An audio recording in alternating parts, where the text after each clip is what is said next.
Just God's love that's been revealed in his life and in coming to church here. Hi, everybody.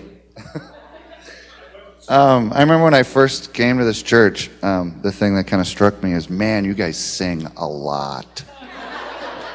You guys can praise and worship, holy smokes. A real quick Oli story. Pastor Mark, sorry. I'm an umpire, okay? I umpire, and I first umpired the Mount Olivet softball team. And there was this guy out in right center field. I made a bad call, which was probably the only bad call I've ever made in my entire life. And this guy from right center field yells, "Holy smokes, what a call." And I think to myself, this guy's like 280 feet from where I made the call. So he comes over and he talks about it, and I thought he was pretty cool. And my grandma was an Assembly of God person. She's been an Assembly of God forever, and we were never forced to go to church, so I'd never been to church. And I was struggling with alcoholism and trying to stay sober, and I just didn't like myself at all. And he said Mount Olivet, and I knew Mount Olivet was right here, and I was right over here. And I saw that it was an Assembly of God church. And so I came in, and I sat in the back, and this nice old lady, she's not here anymore, I don't know where she is, but she sat next to me, and here's this guy standing up on stage, and I go, "What's Oli doing up on stage?" She goes, "Pastor Mark." I'm like, "Oh, okay. Great." So that's my Pastor Mark story, but I still struggle because I call him Oli sometimes, and people are like, "Pastor Mark."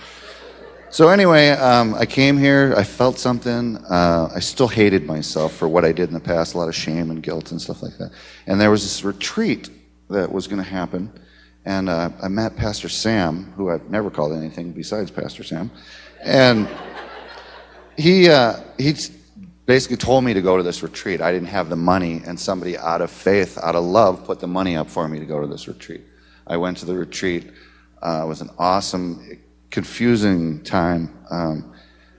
I came back, and that Sunday there was a baptismal, and I had never been baptized, obviously, so I said, I'm going to get baptized, out of faith. And I got up here in their little jacuzzi pool they have, and the heater was broke on it, so it was, this is true. And I got in there, and they baptized me, and when I stood up, every one of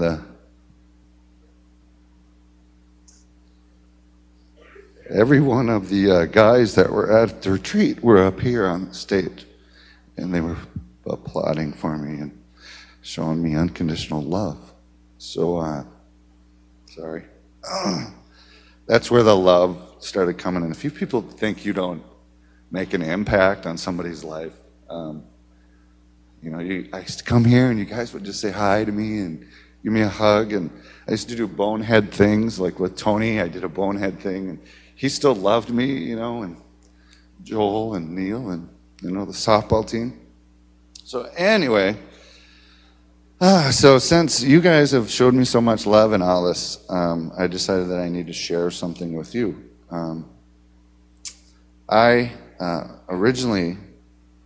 I've been single and never been married. I'm 43, and I met this girl here. And we were in Bible study at Sam's, and I noticed her there. And I sat down at this table, and she came over, and she said, "Where'd you come from?"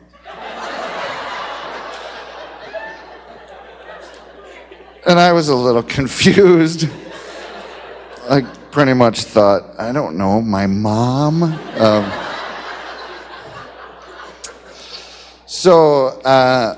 That's one thing I've never had a problem with, is asking women out, because if they say no, no big deal, Well, she didn't say no, she said yes. When I was kind of weirded out, because this is pretty much how I am. This is a nice shirt because she bought me this shirt.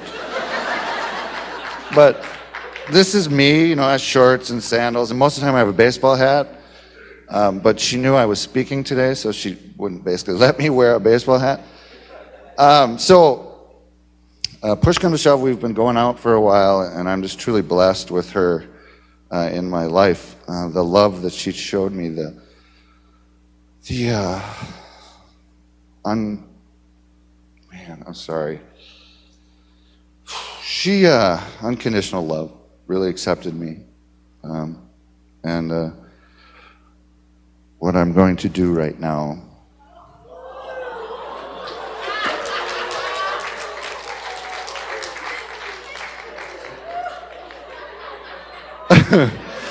her name is Pam, and if you can't torment the one you love, I don't know who you can. So, you are a blessing in my life. I can't believe that I'm going to do this.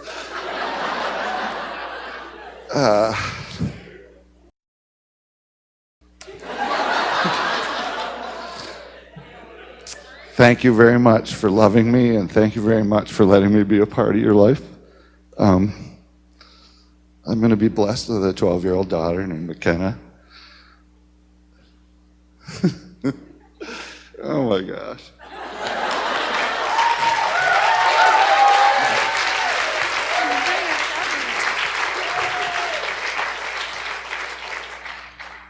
Will you marry me? She said yes, by the way.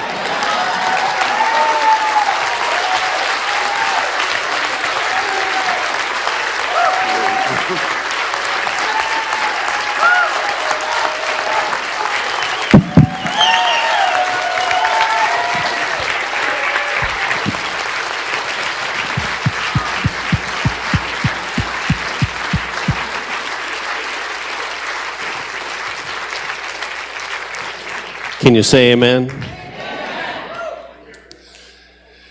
So he wanted to do that in the middle of my sermon. I